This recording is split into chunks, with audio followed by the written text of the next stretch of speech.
In 12th economics, you are learning the lesson 9 fiscal economics.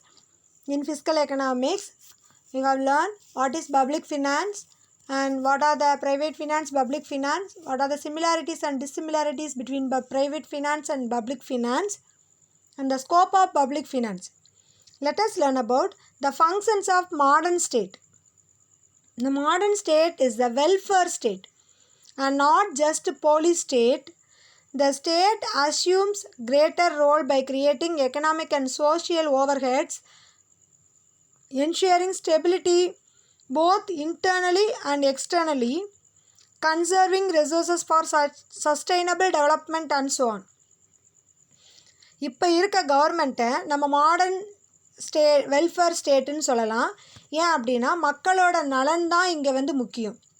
இப்போ பார்த்தீங்கன்னா corona பீரியடில் lockdown போட்டாங்க. ஃபுல் லாக்டவுன் March 27 இருந்து ஃபுல் லாக்டவுன். அதுக்கப்புறம் கொஞ்சம் கொஞ்சமாக வந்து தளர்வுகள் பண்ணிக்கிட்டே இருந்தாங்க. இதெல்லாம் எதற்காக பண்ணியிருக்காங்க அப்படின்னா இந்த COVID-19 வந்து நிறைய ஒரு பேண்டமிக்காக இருக்குது. இதை பற்றி மக்கள் மனதில் ரொம்ப அச்சம் இருக்குது. அவங்க வந்து பயப்படுறாங்க. நிறைய நோய்கள் வந்து நிறைய பேருக்கு பரவி நிறைய பேர் இறந்து போயிடுறாங்க. அப்போ இந்த ஸ்டேட்டு இந்த மக்களை வந்து அந்த நோயிட்டேருந்து பாதுகாக்கணும் அப்படின்றதுக்காக கவர்மெண்ட் வந்து நிறைய வந்து எக்ஸ்பெண்டிச்சரை ஸ்பெண்ட் பண்ணுறாங்க, நிறைய திட்டங்களை தீட்டுறாங்க. ஸோ இதுக்காக அவங்க வந்து மக்களை காப்பாற்றுறதுக்காக அவங்க வந்து நிறைய வந்து டெசிஷன்ஸ் எடுக்கிறாங்க. இதனால தான் இந்த நம்ம இந்தியாவை வந்து மாடர்ன் வெல்ஃபேர் ஸ்டேட் அப்படின்னு சொல்லியிருக்கோம். இதே மாதிரி நிறைய விஷயங்களில் வந்து கவர்மெண்ட் வந்து மக்களுடைய வெல்ஃபேருக்காக மட்டுமே செயல்படுறாங்க. So the state assumes greater roles by creating economic and social overheads, ensuring stability both internally and externally, conserving resources for sustainable development and so on. And what are the functions of government? What are the functions of government? One chart will be given, have been given in your book. See that functions of a government: defense, judiciary, enterprise, social welfare, infrastructure, macroeconomic policy, social justice, control of monopoly. These are the functions performed by the government to get a welfare of the people, to achieve the sustainable development in the economy. And let us see one by one. What is defense? What is defense? The primary function of the government is to protect the people from external aggression and internal disorder. அதாவது வெளியேருந்து தாக்குறாங்க. இப்போ China பார்டரில் நம்ம நாட்டுக்கும் சைனாவுக்கும் சில போர் வந்துச்சு. அதே மாதிரி நம்ம நாட்டு இராணுவ வீரர்கள் நிறைய பேர் இறந்து போயிட்டாங்க. சைனாவோட நிறைய இராணுவ வீரர்கள் இறந்து போயிடுறாங்க. அதே மாதிரி பாகிஸ்தானுக்கும் நம்ம நாட்டுக்கும் ஜம்மு காஷ்மீர் எல்லை பிரச்சனை எப்பொழுதுமே இருந்துக்கிட்டே தான் இருக்குது.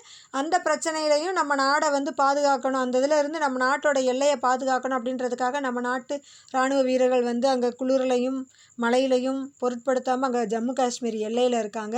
ஸோ இந்த மாதிரி நம்ம மக்கள் அவங்க அங்கே நமக்காக அங்கே எல்லையில் பாதுகாக்கிறதுனால நம்ம இங்கே வந்து சந்தோஷமாக நாட்டில் வந்து நம்ம வந்து வாழ முடியுது. ஸோ இதுக்கு பேர் தான் டிஃபென்ஸ். ஸோ மக்களை பாதுகாக்கிறதுக்காக the primary function of the government is to protect the people from external aggression and internal disorder. Internal disorder அப்படின்னா சில நோய்கள் வரலாம், இல்லை வேறு ஏதாவது பிரச்சனைகள் வரலாம், தீவிரவாதம் வரலாம், நக்சலைட்டு தீவிரவாதிகள் உள்ளே இருந்து நிறைய மக்களுக்கு வந்து பாதிப்பை ஏற்படுத்துகிறாங்க. ஸோ இந்த மாதிரி இன்டர்னல் டிசார்டரில் இருந்தும் எக்ஸ்டர்னல் அக்ரெஷனில் இருந்தும் மக்களை பாதுகாக்கிறதுக்காக தேவையான adequate police and military forces render protective services. This is called defense. So primary function of the government is to protect people from external aggression and internal disorder. Next one, judiciary. Rendering justice and settlement of disputes are the concern of the government. அதாவது எந்த பிரச்சனை, நிறைய பிரச்சனைகள் வந்து நாட்டில் வந்து arise ஆகிக்கிட்டே தான் இருக்கும். ஒவ்வொரு பிரச்சனைகளுக்கும் கவர்மெண்ட் வந்து நடுத்தரமாக நின்று தீர்ப்பு சொல்லணும்.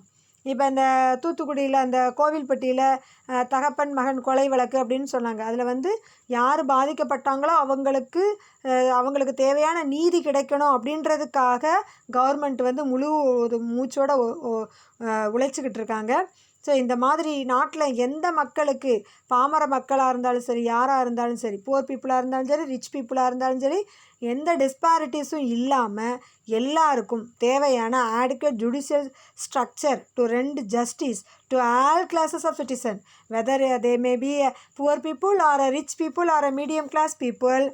The judiciary, the justice and settlement of disputes given to all the people in the country.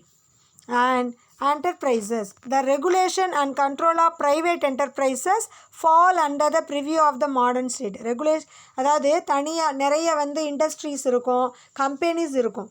So அந்த கம்பெனிஸ் எல்லாமே என்டர்பிரைசஸ்க்கு கீழே வர்றாங்க. இந்த ownership of certain enterprises and operating them successfully are the responsibilities of the government. அப்போ கம்பெனியாக இருக்கட்டும், partnership ஃபேமாக இருக்கட்டும், பேங்க்ஸாக இருக்கட்டும், ப்ரைவேட் பேங்க்ஸாக இருக்கட்டும், எந்த இன்ஸ்டியூஷனாக இருந்தாலும் பரவாயில்ல, அவங்கள கண்ட்ரோல் பண்ணுறதுக்கும் ரெகுலேட் பண்ணுறதுக்கும் லா அண்ட் ஆர்டரை க்ரியேட் பண்ணி அதை மக்களுக்கு ப்ரொவைட் பண்ணணும். இதுவும் ஒரு கவர்மெண்ட்டோடைய முக்கியமான role. So the regulation and control of private enterprise is the important purview of the modern state. Next one, social welfare. Social வெல்ஃபேர்னா சமூக நலன் அப்படின்னு சொல்லுவாங்க. ஒரு தனி மனிதனுடைய நலன் பாதுகாக்கப்படணும். அதே மாதிரி தனி மனிதன் அனைத்து மனிதர்கள் நாட்டில் இருக்கக்கூடிய எல்லா மக்களும் அவங்க சமூக பொருளாதார வேறுபாடு இல்லாமல் அவங்க எல்லாருக்குமே ஒரே மாதிரியான பாதுகாப்பு கிடைக்கணும், அவங்க நலன் கிடைக்கணும். It is the duty of the state to make provisions for education, social security, social insurance, health and sanitation for the betterment of the people in the country. These all infrastructure facilities are provided to the people in the country. That is called social welfare. So it is a duty of the state to make provisions of the infrastructures. Next one, infrastructure. Modern state have to build the base for economic development of the country by creating social and economic infrastructure. அதாவது நாட்டில் economic டெவலப்மெண்ட்டை, பொருளாதார வளர்ச்சியை கொண்டு வரணும் அப்படின்னா social and economic infrastructure நல்லா இருக்கணும். மக்களுக்கு நல்ல கல்வி கிடைக்கணும், அவங்களுடைய ஹெல்த்தை பாதிக்கணும். நிறைய ஹாஸ்பிட்டல்ஸை ஓப்பன் பண்ணி நிறைய அவங்களுடைய ஹெல்த்தை பாதிக்கணும். அவங்களுடைய ஹெல்த்தை பாதுகாக்கிறதுக்கான தேவையான நடவடிக்கைகளை எடுக்கணும். அண்ட் தென் தொழில், இண்டஸ்ட்ரீஸ், பிஸ்னஸ், இன்ஸ்டிடியூஷன்ஸ் எல்லாமே நிறையா இருக்கணும். கம்யூனிகேஷன், டிரான்ஸ்போர்ட், எல்லா ஃபெசிலிட்டிஸும் அவங்களுக்கு கிடைக்கணும். ஸோ இதெல்லாம் இருந்தால் தான் அந்த நாட்டோட இன்ஃப்ராஸ்ட்ரக்சர் ஃபெசிலிட்டிஸ் நல்லா இருந்தால் தான், அந்த நாட்டோட பேஸ் நல்லா இருந்தால் தான் அது ஒரு மாடர்ன் ஸ்டேட்டை, திறமையான ஒரு மாடர்ன் ஸ்டேட்டை பில்ட் பண்ண முடியும். So infrastructure facilities can be done by the modern state.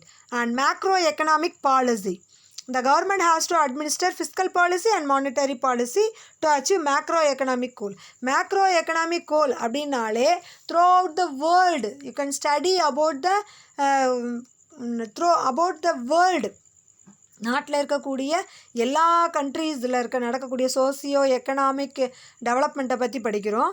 அப்போ இதுக்கு தேவையானது fiscal policy and monetary policy. இந்த ரெண்டும் இருந்தால் தான் ஒரு நாடு இன்னொரு நாடோட ரிலேஷன்ஷிப் வச்சுக்கிட முடியும். அப்போ நம்ம இந்தியா இன்டர்நேஷ்னல் ரிலேஷன்ஷிப்பை வச்சுக்கிட்டா தான் மேக்ரோ எக்கனாமிக் கோலை அச்சீவ் பண்ண முடியும். ஸோ இதற்காகவே கவர்மெண்ட் ஃபிஸ்கல் பாலிசியவும் மானிட்டரி பாலிசியவும் ஃப்ரேம் பண்ணியிருக்காங்க.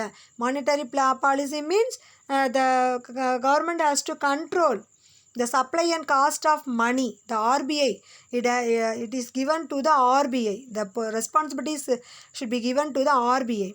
And fiscal policy, அதாவது receipts and payments, that is budget preparation and execution, that is called fiscal policy. So இந்த ரெண்டு பாலிசியுமே நம்ம பண்ணணும், இந்த கவர்மெண்ட் பண்ணணும். எதற்காக அப்படின்னா to achieve macro economic goals. And social justice. During the process of growth of an economy, certain sections of the society gain at a cost of others. The government needs to intervene with the fiscal measures to redistribute income. அதாவது ஒரு economy வளர்ச்சி அடையும் போது அதில் அந்த நாட்டில் இருக்கக்கூடிய மற்ற சொசைட்டிஸும் அவங்க பெனிஃபிட் அடைகிறாங்க. அப்போ ஒருத்தருக்கு கிடைக்கக்கூடிய நலன்களால் இன்னொருத்தருக்கும் பெனிஃபிட் அப்படின்னா அங்கே சோசியல் ஜஸ்டிஸ் இருக்குன்னு தான் அர்த்தம். So the government needs to intervene with the fiscal measures to redistribute income and control of monopoly. Concentration of economic power is another evil to be corrected by the government. அதாவது rich வந்து ரிச்சாகவே இருப்பாங்க, poor வந்து பூவராகவே இருப்பாங்க. அப்போ இந்த மாதிரி இருந்தால் அந்த நாடு வந்து டெவலப்டு கண்ட்ரியாக மாற முடியாது. So the state intervenes through the control of monopolies and restrictive trade practices to curb concentration of economic power in the hands of a few. So in the hands of few, power has been concentrated. So the state intervenes through the control of monopolies, restrictive trade practices act to curb the concentration of economic power.